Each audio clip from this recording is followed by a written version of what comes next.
Jungle.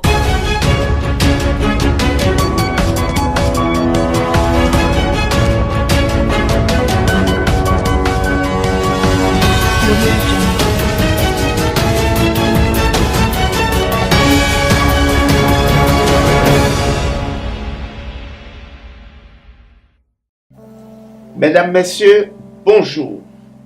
Cette semaine, nous abordons avec vous un nouveau thème. J'en suis sûr que ça va vous intéresser. Le thème, c'est la haine de Satan envers les disciples de Yahshua. Moi, ma réflexion là-dessus, messieurs, c'est pour voir comment la haine, c'est comme un cancer contre l'humanité. La haine ravage les disciples, les fils de Dieu. Quand je regarde un homme, cet homme me fait réfléchir tout le long de ma vie. C'est Hitler. Il arrive dès son enfance, jeune étudiant au collège, anime une haine, une rancune contre une communauté, la communauté juive.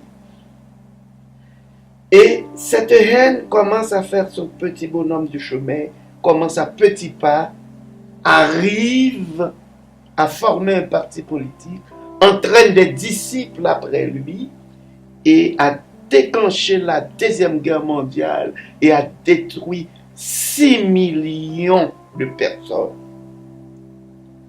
Alors, pour voir comment la haine, la rancune peut vraiment faire des ravages.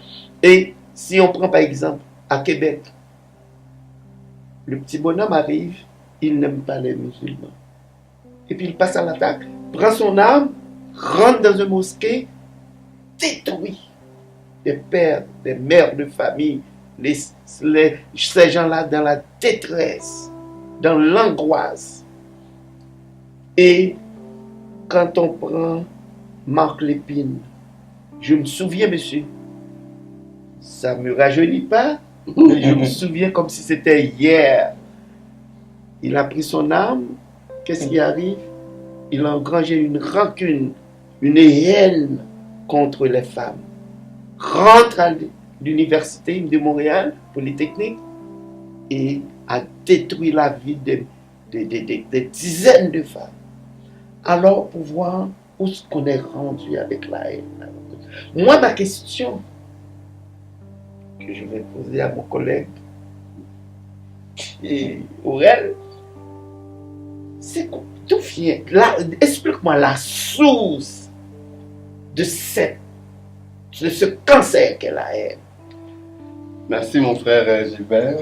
C'est un sujet qu'on doit aborder de manière solennelle, puis aussi avec un grincement de cœur parce que la haine a fait tellement de dommages et de dégâts, a détruit tellement de vies, on ne peut pas vraiment aborder ce sujet avec gaieté de cœur, puis avec élan comme on voudrait le faire, parce que je suis convaincu, chacun de nous ici, à un moment donné de la vie, a été victime d'un acte de haine, d'un acte qui répugnant, soit dit en passant, qui vraiment nous a abasourdis. Il y en a qui ont perdu leur vie, dis-je, à cause de la haine. Et on se rappelle de cette guerre entre les Hutus et les Tutsis, et des tribus entières étaient détruites à cause de la haine. On se rappelle des guerres sanglantes qui ont ravagé l'humanité. Dernièrement, la guerre du Golfe, la guerre des deux Corées, et la guerre de 7 jours en Israël. Qu'on se rappelle de la guerre entre l'Iran et l'Irak, qu'on se rappelle aussi de la guerre pour le Cachemire entre le Pakistan et l'Inde. Et on se rappelle de la guerre entre l'Angleterre et l'Argentine pour les îles Malouines. Donc des guerres par-dessus des guerres qui ravagent l'humanité, et toutes ces guerres vraiment ont pour cause, ont pour source la haine. Mais d'où vient la haine de Satan contre l'humanité? Quelle est la source de cette haine? On sait très bien que la Bible dit Jéhovah, l'Éternel est omnipotent, il est omniscient. Omniscient, ça veut dire il sait tout.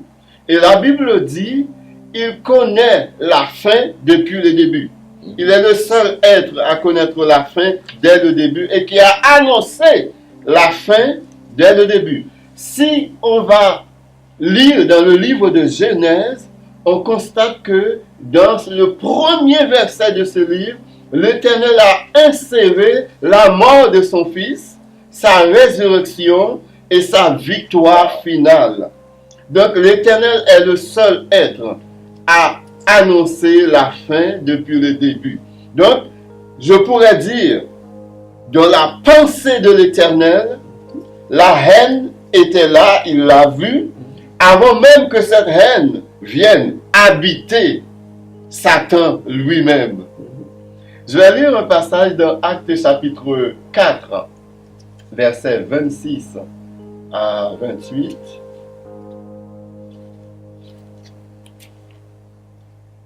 Les rois de la terre se sont soulevés et les princes se sont ligués contre le Seigneur et contre son oint.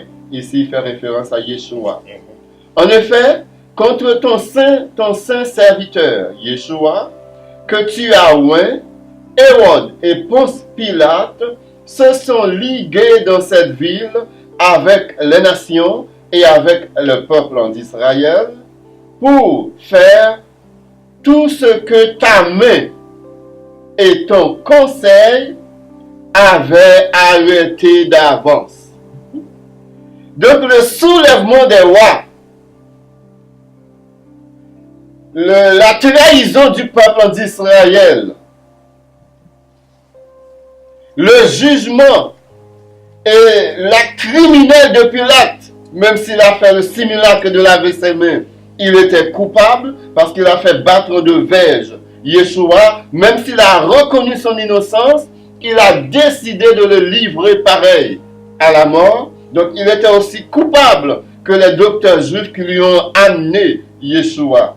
Mais ce qui m'intéresse dans ce passage, c'est que l'Éternel dit que toutes ces choses étaient préparées d'avance. C'est-à-dire, l'Éternel était au courant de ses actions criminelles. Il était au courant avant même que ces actions prennent corps. Il était au courant avant même que les auteurs de ces actions soient nés. Donc, je pourrais dire, la préscience de l'Éternel, il était au courant. Je ne veux pas dire que c'est la source de cette haine, parce que de la nature de l'Éternel, la haine est contre nature pour l'Éternel. On ne peut pas vraiment, ça ne fait pas partie de ses caractéristiques, ça ne fait pas partie de ses attributs, mais il était au courant. Non seulement il était au courant, il a lui-même préparé ça. C'est ça que Paul nous dit dans Actes. Il les a préparés d'avance et il les a mis à exécution. Mais l'être qui va trouver, vraiment, qui va mettre à exécution cette haine, c'est Satan lui-même. La haine de Satan n'a d'égal. En fait, elle n'a pas d'égal. Ni sur la terre, ni sous la terre, ni dans les cieux, ni dans ce monde, ni dans le monde à venir. La haine de Satan n'a pas d'égal. Elle n'a pas d'égal. Elle est vraiment profonde. Et on va analyser dans toute sa largeur, dans toute sa profondeur, dans toute sa hauteur, cette haine de Satan. Mesdames et messieurs, bonjour.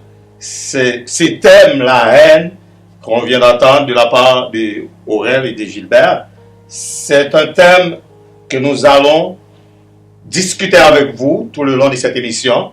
Et nous allons trouver la source, le but et l'être qui est derrière cette haine. Nous vivons dans un monde rempli de problèmes personnels, de problèmes entre individus, de problèmes au sein des familles, des confessions et des groupes religieux, et enfin des problèmes entre les nations. Dans notre société laïque et moderne, de nombreuses personnes soutiennent la solution à nos problèmes. Ils pensent que ça réside dans la négociation, dans la promulgation de nouvelles lois, ou dans le renforcement des anciennes, ou dans l'octroi d'une assistance financière, dans des conseils d'aide diverses aux personnes défavorisées. Malheureusement, toutes ces idées ou de solutions ne tiennent souvent pas compte. On ignore un aspect fondamental et réel. Beaucoup de problèmes rencontrés par les êtres humains ont une origine commune. La Bible révèle qu'un être spirituel puissant, qu'on appelle Satan le diable, est fortement impliqué dans les différents maux qui tourmentent les êtres humains. Les Écritures décrivent la nature de cet être, Satan le diable, ses buts et ses méthodes. Et nous allons examiner comment cet être spirituel est puissant et cet être comment qu'il opère et qui aura pour effet de nous rendre plus attentifs à ses agissements, et nous allons faire très attention de ne pas tomber à son influence en cherchant la vérité à travers la parole, la Bible, comme le thème, comme notre mission même, soyons affranchis par la vérité. Nous allons détecter ces astuces, cet être-là qui est un malin, un parfait malin. C'est tellement bien élaboré, ma question, de la part d'Aurel et de Daniel. Moi, si j'étais un téléspectateur qui avait la haine, ça pourrait m'inquiéter. Parce que quand quelqu'un a la haine, la rancune, vous avez Satan en vous. Moi, c'est ce que je comprends. Ça veut dire que vous êtes animé d'un désir de Satan, imprégné de spiritualité de Satan en vous. C'est ce qui vous fait agir contre votre femme, contre votre mari, contre les enfants, contre les parents. Ça veut dire, après cette explication, vous devriez vous poser une question. Si j'ai la haine, la rancune, c'est que je suis possédé de Satan. Ma deuxième question. Avant de ta deuxième question, je dirais même que la première victime de la haine, c'est la personne haineuse elle-même. Voilà. Et il y a un auteur qui a dit, la haine, c'est comme boire du poison et attendre que ton ennemi meure. Tu es en train de boire du poison et tu t'attends à ce que ton ennemi meure. Oui. C'est ça la haine. Oui. Parce que lorsqu'on nourrit la haine, on développe ce qu'on appelle des maladies psychosomatiques. C'est-à-dire problèmes de cœur, problèmes de dépression, problèmes même de cancer. Oui. La haine est un poison. Est un poison que la personne prend volontairement pour se détruire. Et souvent, la personne qui a de la haine voit sa vie dépérir pendant que son ennemi fait des progrès. La personne avec qui elle a la haine fait des progrès, mais sa vie intérieure est en train d'être détruite à cause de la haine et à cause de toutes les maladies, toutes les complications internes que peut apporter la haine chez une personne. C'est bien expliqué. Et moi, vous avez bien élaboré concernant la source. Mais maintenant, c'est quoi la cause de cette haine? Explique-moi un peu la cause. J'ai ru, mais c'est pas parce que c'est drôle. C'est parce que c'est tellement deep et c'est tellement profond. Il faut remonter vraiment dans les écrits vétéotestamentaires pour découvrir les causes profondes de cette haine de Satan. Et un passage dans Hébreux chapitre 14 verset 30 qui dit, avant d'aller dans l'Ancien Testament, les anges ne sont-ils pas des esprits au service de ceux qui doivent hériter du salut? Donc l'Éternel a créé les anges pour qu'il soit au service des croyants. Voilà que Satan est le chef des anges. Par conséquent, Satan aussi est au service des croyants. En servant les anges, puis en donnant des ordres aux anges qui sont sous sa garde. Oui. Donc, sachant cela, Satan a dit, mais c'est qui ces êtres-là que je dois servir? Tandis que regardez ma beauté, regardez ma grandeur, regardez ma puissance, regardez ma proximité avec le Très-Haut, avec le Créateur. Il y a une chanson qui dit, en parlant de Satan, elle a dit, tu as trahi le Très-Haut, tu te croyais le plus beau, tu osas tourner le dos au Très-Haut, la fierté remplit ton cœur, tu renies ton Créateur, tu es quasiment le chef des menteurs, ange de malheur. Donc Satan avait une puissance incroyable, une puissance qui n'a pas d'égal parmi les hommes, aussi pur, aussi bon, aussi saint que soit un homme. La puissance qu'avait cet être n'avait pas d'égal sur la terre. Absolument. Et il apprend qu'il va être au service des hommes. Et ça, il ne l'a pas pris. Donc c'était un peu le début de sa déchéance et aussi le début de ce plan machiavélique pour prendre la place du Très-Haut, pour s'asseoir en disant c'est moi que les hommes doivent adorer et non le grand je suis.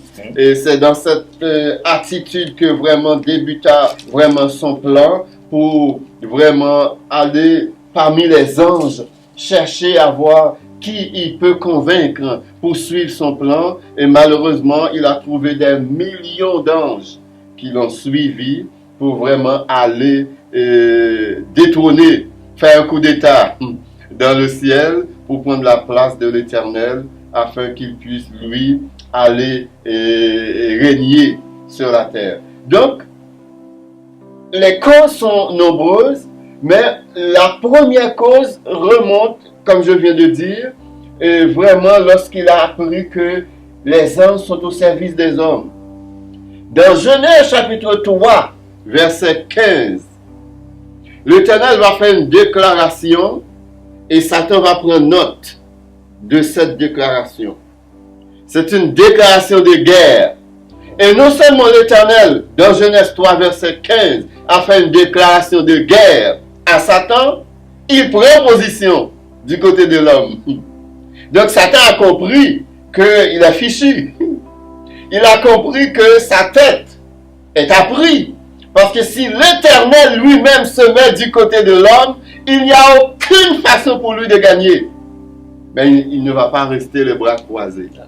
Dans Genèse 3, verset 15, on lit, « Je mettrai inimitié entre toi et la femme, entre ta postérité et sa postérité. Celle-ci t'écrasera la tête et tu lui blesseras le talon. » Voilà la déclaration de guerre qui va déclencher vraiment un plan machiavélique de la part de Satan pour se défaire de l'homme, parce que l'Éternel lui a appris clairement que c'est l'homme qui va lui écraser la tête.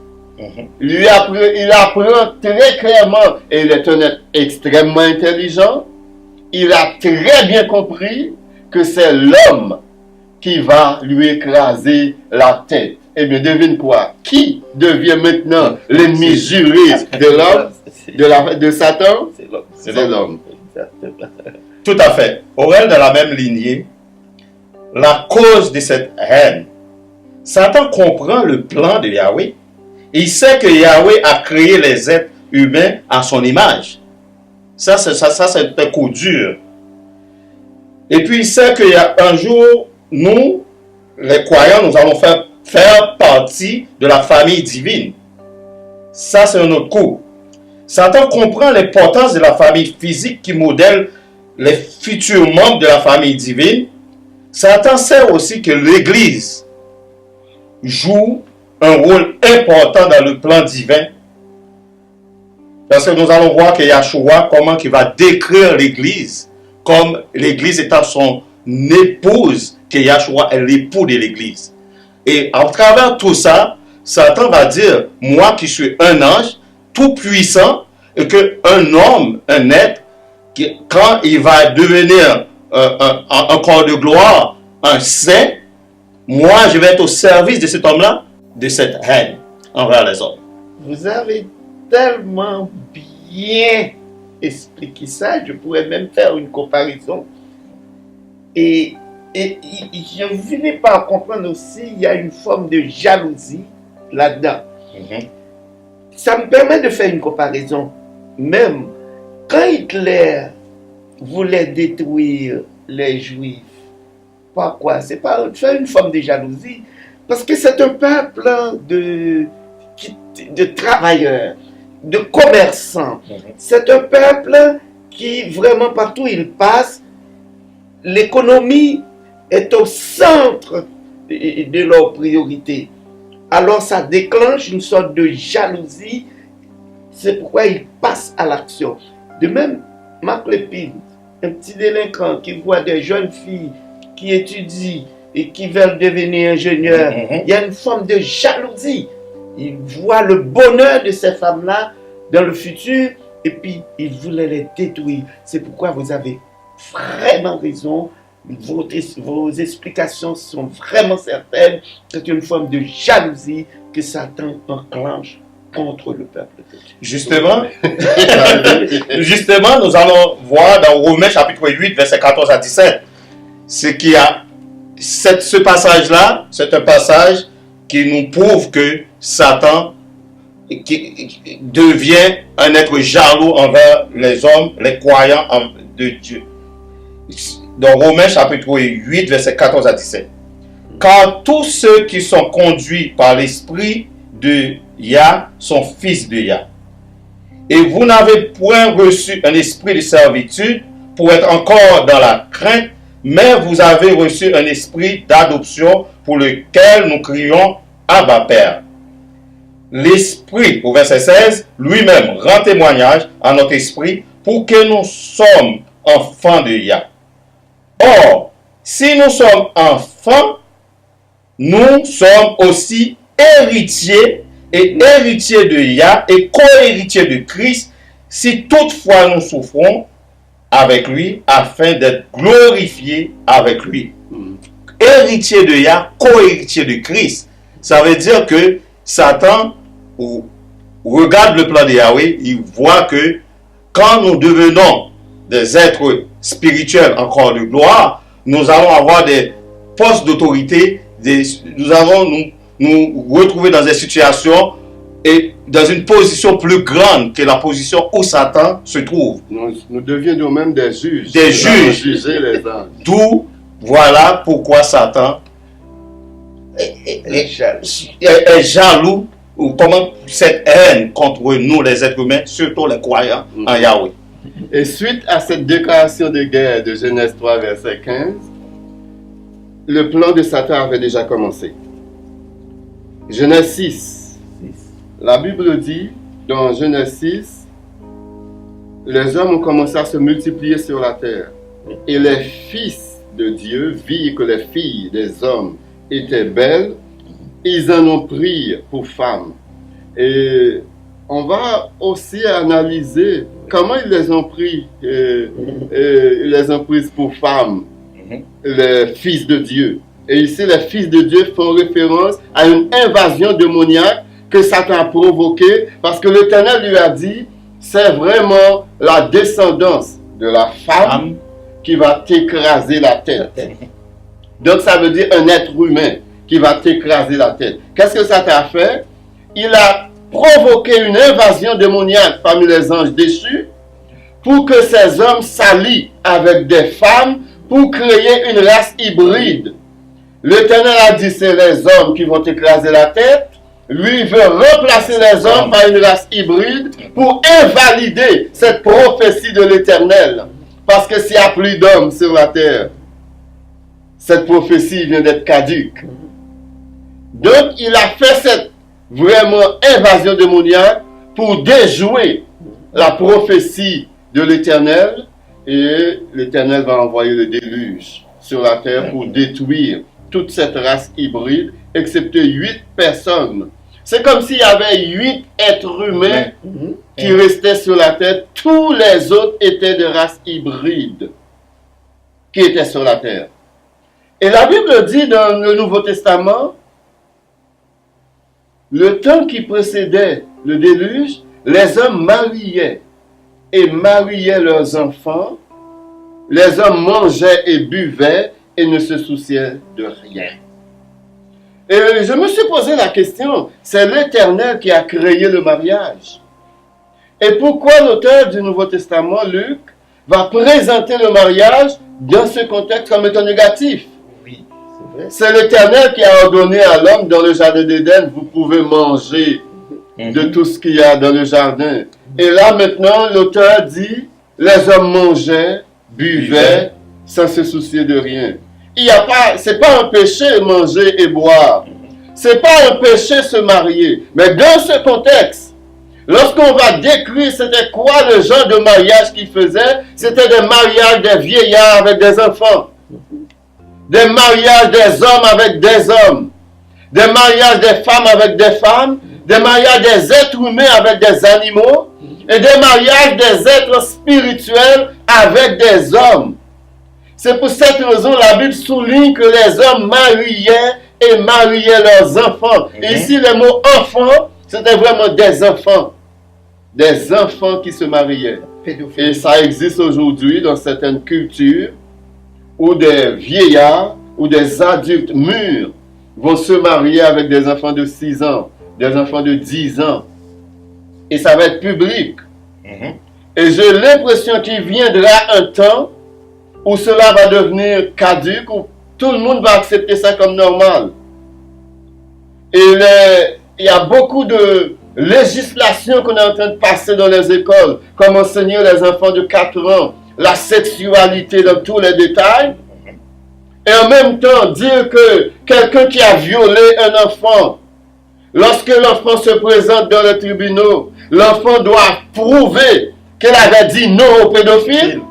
C'est comme si on est en train de préparer les gens pour vraiment amener les adultes à abuser des enfants impunément. Ils vont être protégés par les législations, ils vont être protégés par les lois. Et l'Éternel a détruit toute cette génération hybride parce que tout ce que l'Éternel dit, il le fait. Il n'est pas un homme pour mentir, ni un fils de l'homme pour se repentir. Il dit à Satan, c'est la descendance de la femme qui va t'écraser la tête, même si Satan détruit toute l'humanité, même si Satan détruit tous les hommes, même si Satan détruit le monde entier, l'Éternel va s'arranger pour garder une poignée d'êtres humains, parce qu'il faut que sa prophétie s'accomplisse. C'est un être humain qui doit écraser la tête de Satan. Et je suis convaincu, aujourd'hui, on nous dit que l'humanité, la population mondiale est de 7 milliards à peu près. Mais moi, je suis convaincu que dans ces 7 milliards d'êtres humains-là, ils ne sont pas tous des descendants d'Adam. Donc le plan de Satan existe toujours pour vraiment, dans sa haine contre les croyants et dans sa haine contre les hommes en général, pour détourner la race humaine. Et je ne sais pas si vous constatez ces derniers temps, la lettre X apparaît partout. iPhone X, X-Files, ça c'est une sorte de série, mini-série aux États-Unis. Et Bitrex, ce sont des exchanges qu'on fait pour les cryptocurrencies, les monnaies virtuelles, tout ça. Donc, la forme des chromosomes chez l'homme est la forme de X. Et à l'intérieur des chromosomes, c'est là que se trouve l'ADN humain. Donc, Satan a un plan pour rentrer, pour essayer d'aller modifier l'ADN de l'homme pour que l'ADN ne soit plus uniquement un ADN humain, parce qu'il sait que c'est un humain qui doit lui écraser la tête, Il travaille d'arrache-pied. Il fait tout ce qui est dans son possible au niveau scientifique, au niveau académique, au niveau social, au niveau militaire. Il fait tout ce qui est possible pour essayer de déjouer le plan du Tout-Puissant. Tout